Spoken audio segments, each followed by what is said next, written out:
Hey, we're here at JC's Comics and More, your pop culture superstore. And we got some comics that we're going to be doing today from this collection to try to get this collection banged out. We've got some Marvel comics we're going to be doing. Although I think I did do these Marvel team-ups already. We might go these a little bit more in detail as far as like some of the letters pages at least. Stuff by Tony Isabella and Mike W. Barr and some of these other writers that we saw. But here we got SHAZAM, the original Captain Marvel #1, came out in February of '73. The original Captain Marvel was published by Fawcett Comics. C.C. Beck's the creator, Fawcett Comics, in the 1940s. They were sued by DC because they claimed it was a copyright infringement of Superman. DC won in the courts, and Fawcett and Captain Marvel went away for like over 20 years. But he's back. You've got Danny O'Neill and C.C. Beck, retelling of the origin. But Billy Batson, you've been missing for 20 years. You're still a kid. You know, he remembers back when they found the wizard. You got the 7 deadly sins of man: pride, envy, greed, hatred, lust, and selflessness, laziness, and maybe they don't call it lust. Maybe because of the comics code, they might not be able to call it lust.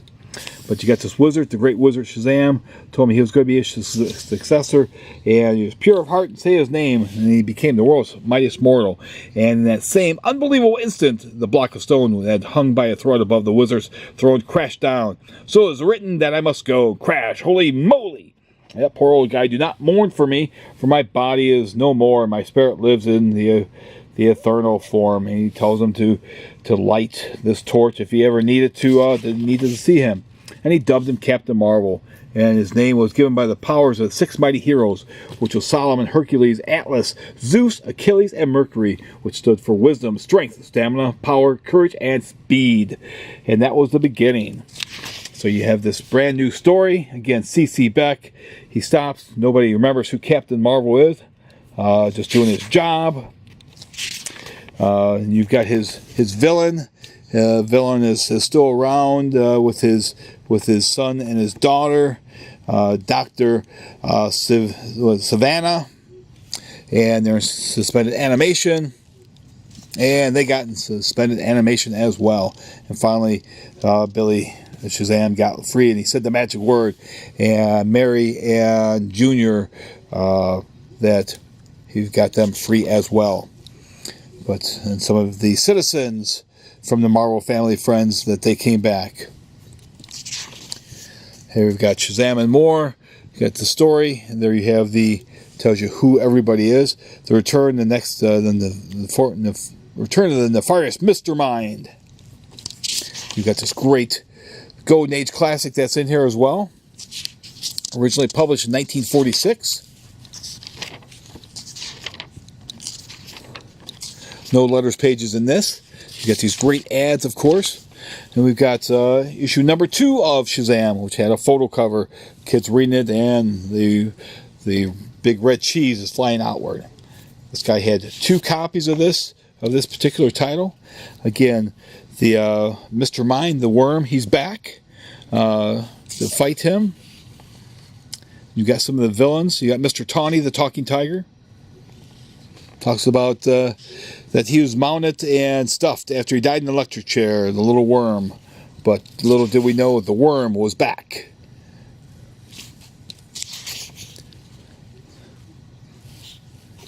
Great, wholesome stuff here. I've got you, worm. Empty. Mr. Mind has gotten away, but he won't get far. Hee hee ha. The statue, the arch in St. Louis. Does that to screw up Mr. Mind. All these worms come up, and he knows them because he's the only one that has glasses on. And got the nicest guy in the world.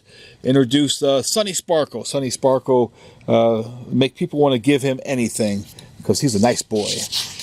So you got criminals giving him stuff. You got everybody just giving him food, just giving him, this kid.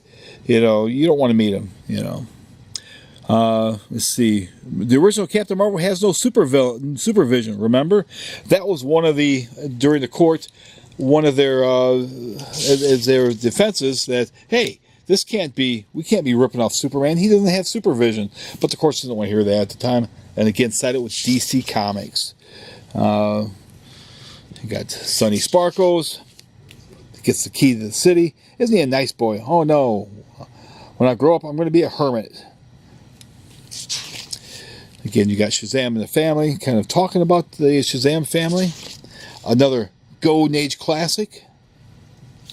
See the great C.C. Beck doing the artwork. Look, you could buy some 4-inch patches from DC. Only $1. We move on to issue number 3. And we got Mary Marvel and Captain Marvel Jr. on the front. And it shows switch in time that Billy is turned into a full-grown man in this particular issue. You know, he can't understand the dances and music, even the languages is strange.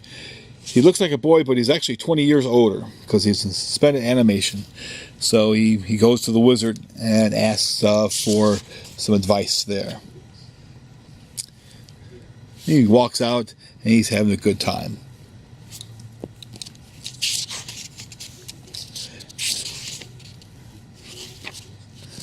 Look, we'll train you for an exciting outdoor career. That was a man country. He knows he needs to go back to being looking like a boy. Got multiple stories in these comics. They could tell stories in 8 pages, whereas these days a lot of the writers can't tell stories in 2 issues. They need 6 issues to tell a story, and most of those stories are very boring.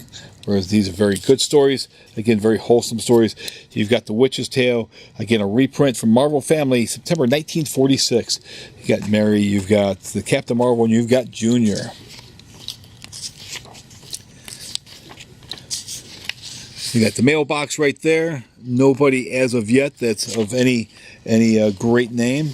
We'll go to issue number 4. Again, you've got this Fun Mouse Mirrors. He's fighting Ibak the Cursed. That gives you the lowdown as far as what it stands for. He runs across his old villain, who is now a old janitor, and he's gone straight. However, some of his foes have conspired against him to make him say that word to bring him into an old villain again. And he looks like some wrestler that you'd see on the WWF. I know it's not called WWF anymore, but it'll always be the WWF to me. Billy has to get his way out, and you hear the word. He said the word on there. It was recorded. And he beats Ibak, and then he vows that he would never come back again. And you've got, runs into this guy who's a con man. Whiplash, I'll be in the hospital for months. I'll sue. His name is Conway Man, but you can call him Con. So he's always looking for a way to the next con. Got a great ad here for Walt Disney's Pirates of the Caribbean model kits that were from MPC. That was a model kit company that was out of Mount Clemens. Here we've got some more showing you about those, the model kits that you could send away and order. And again, you got Billy has his birthday. You got some of the mail there. You got David B. Miscellany, who ended up writing Amazing Spider-Man for quite a while. Hey, Shelley.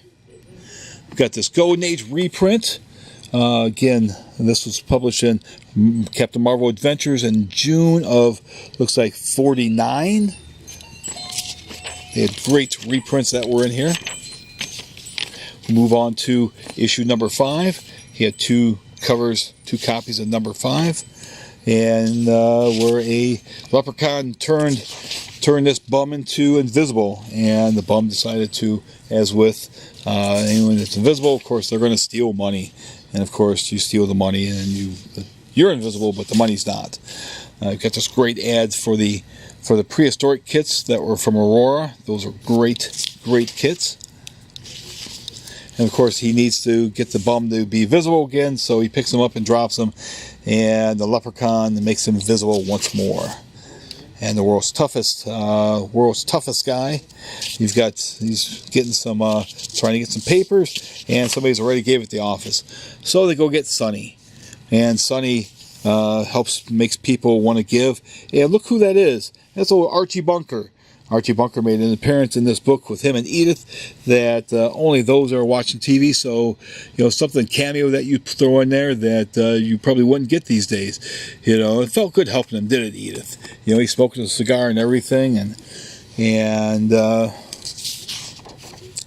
has to fight his Sonny's cousin, decides to be a bully, and Captain Marvel kind of puts him in his place. You've got an ad for the Shadow, #1. You've got an ad for Plop, #1. Again, we look at the names here. We're not seeing any names. I doubt that's Morrissey, the singer. And again, the Marvel Junior reprint from Marvel Family, July of '48. Great artwork for back then. You got the Champ, who again is very much a bully, and Captain Marvel Jr. puts him in his place. These books, again, were great, and they had great values to them. We've got Captain Marvel #6, another photo cover. It's on the little baby, and this has what they call an infinity cover.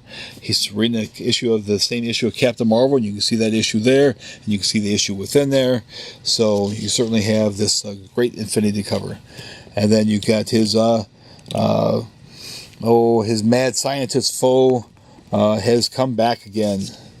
And he's always trying to tricks him into giving him a watch that has consequences to it that Billy, Captain Marvel, does not aware of yet.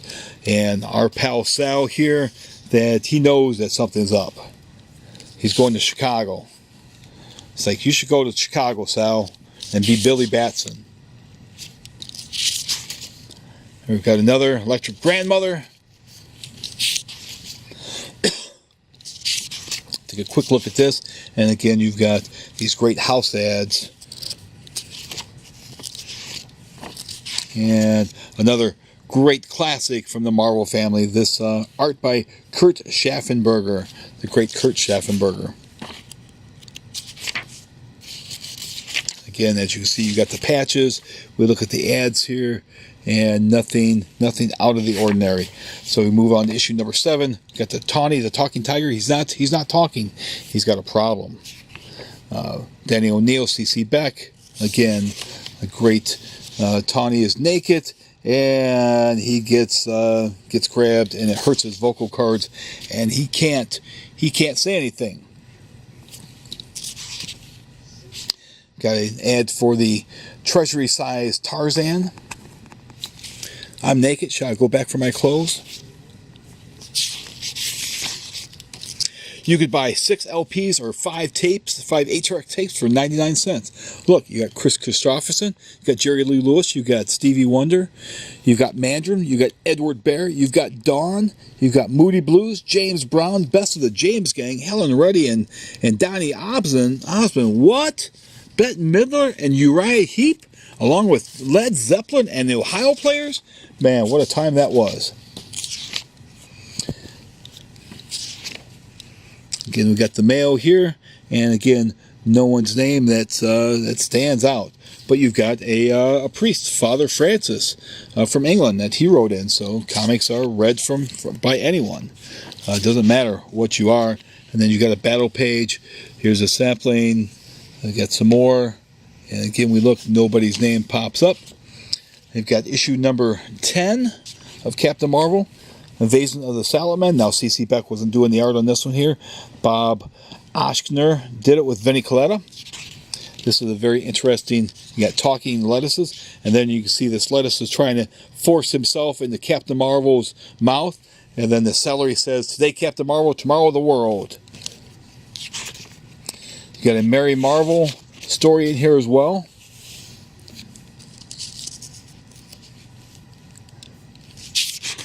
An ad for the Treasury edition of first edition with Action. Says the biggest news in comics. Action Comics #1 sold for $1,800. I'd like to pay $1,800 for an Action Comics 1.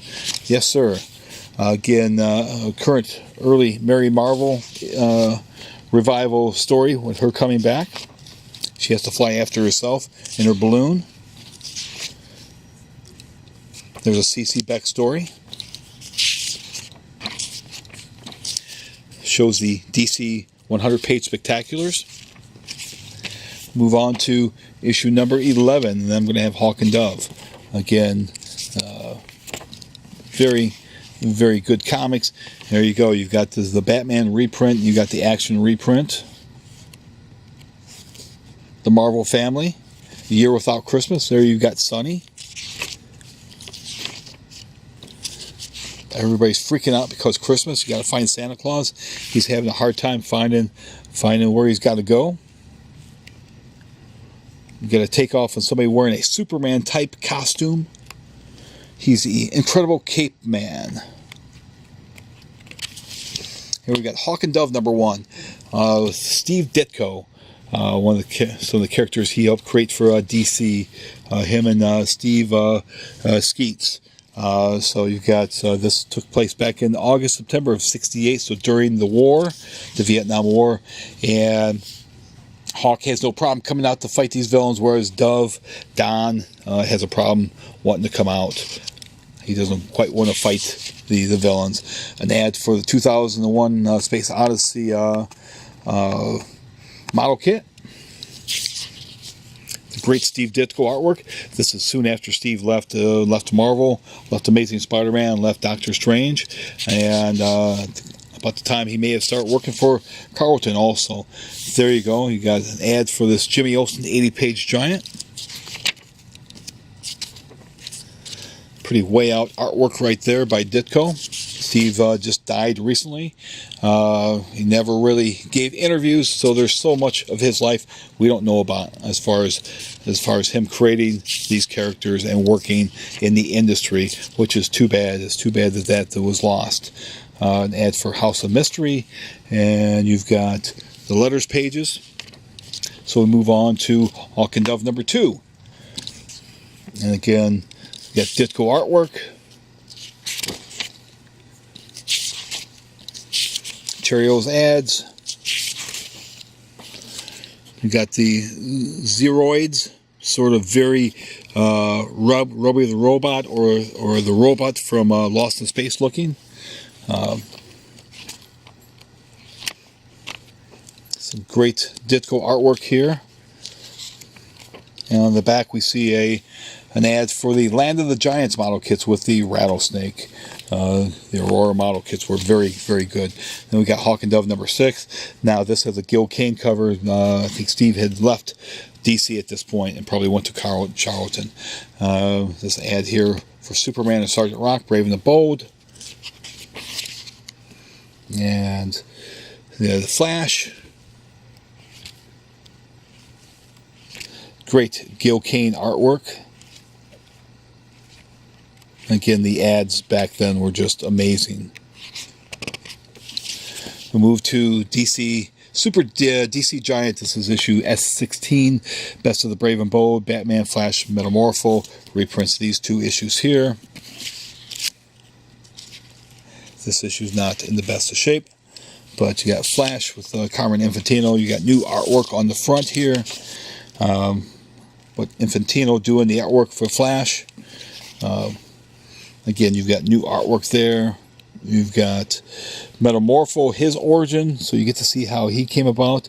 There you've got this here, identifying characters that you saw earlier in the book. You get your free giant life-size moon monster, 6 feet tall.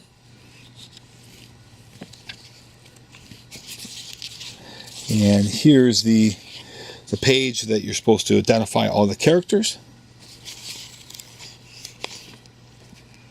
More ads for the Aurora model kits. These are part of the Glow in the Dark line. They originally came out. You can get your Creatures of the Black Lagoon again, but this one glows in the dark. Phantom Stranger. This one, DC Super DC Giant. The Giant focuses on Supergirl, and several Supergirl stories there. Mistaken identity in a lot of these here. With the Jim Mooney artwork. great Jim Mooney artwork. There's stories behind Jim Mooney as far as how he used to draw Supergirl. If you're interested, look it up online. Very, very interesting. Got a lot of comics for 25 cents back then. This here, Top Guns of the West. This is a very damaged issue. Got Joe Kubert cover.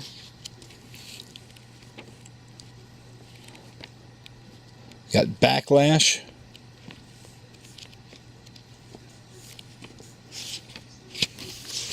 This is Unexpected. Lots of horror stories with this issue. This is S23. Johnny Pearl, Demon in the Mirror. The Man Who Walked Like a Mummy. The Face in the Clock. Unfortunately, with DC, they did not have give credit to the artists in a lot of these. There again, you can buy any 12 hit records for $2.86 plus mailing and handling. Captains of Creature Castle, the monsters. All kinds of giant monsters. You have to see this story. You got Mr. Miracle 1. You got the losers.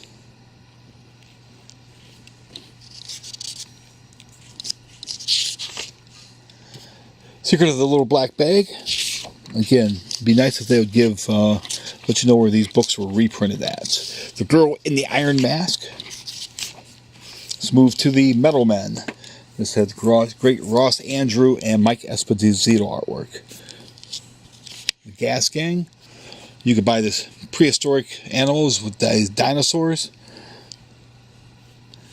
Very cool book back then. I'd like to find one of these days for myself. It shows you issue 5 of the Metal Men. They poked fun at themselves.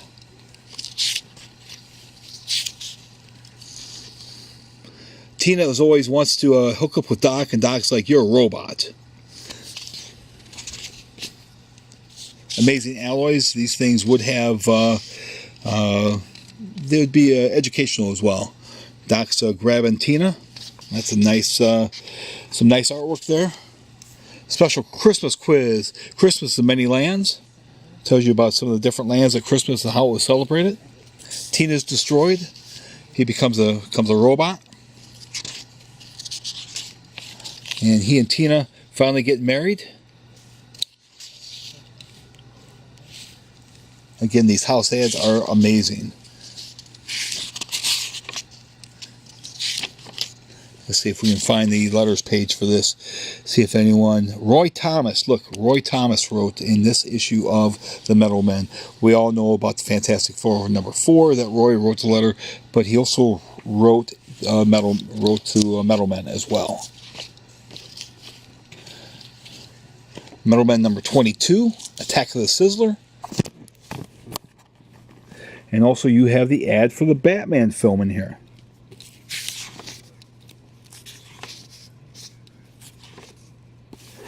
Now let's check that the Batman model kit's on the back. Also the Metal Men become human. Tina's human. And Doc becomes a robot. So it's no use. Doc had no yen for me when I was a robot. Now that he's one, he has no yen for me as a human. I can't win. Either way, I lose. I just don't have what it takes to attract them. Well, you do, but you're, unfortunately, if he was a robot or if you're a human, Doc would be all over you. That's when they're changing. This does have a loose centerfold in it. There's Green Lantern. Old issue of Green Lantern. I probably don't have that issue with the issues I have here. Metal Men number 26. Again, the great Ross Andrew artwork. And we look at the letters page and seeing no one there. But look at that. It's Brave and Bold, Spectre versus the Flash. I'd like to read that comic right now. It screams, "Pick me up and read me." Here you've got Creepy Crawlers.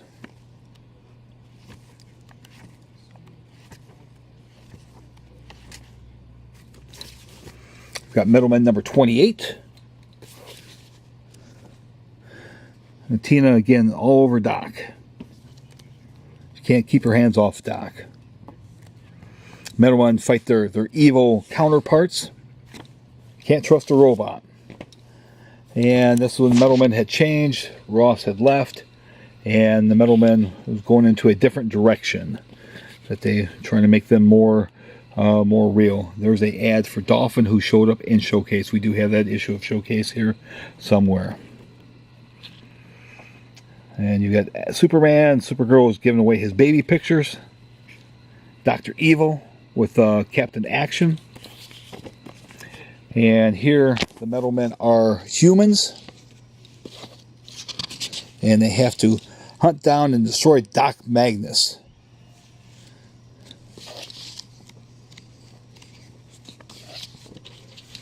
You got another ad for the glow-in-the-dark Aurora horror model kits. And after the Metalman was canceled years later, they came out with a short-lived reprint series. This reprints some of their early stuff there. Tina's crying, and they think that she's not a robot after a while. But the Missile Men come back, and the Metalmen have to stop the Missile Men. Metalmen always sacrifice themselves. Here we've got Blue Beetle number 3 by Steve Ditko. This is an early appearance of Blue Beetle. And also it has the question in here, again, created by Steve Ditko. One interesting thing with this particular issue is there's an ad in here. And let's find this particular ad.